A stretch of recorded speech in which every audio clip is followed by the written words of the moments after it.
What's up, everybody? This is 10 of my favorite Buckethead riffs. Now, I've been a fan of Buckethead my entire life, literally since I was a little kid.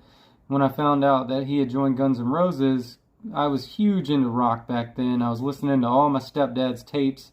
He had a Buckethead tape, and my mom is what got me into it. She was like, who the hell is this guy playing in Guns N' Roses with a bucket on his head?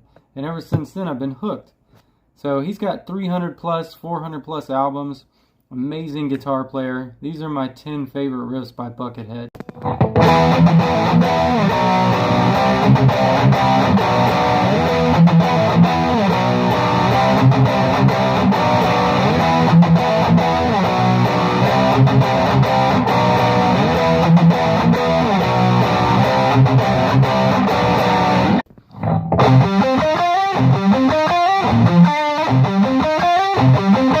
Thank you.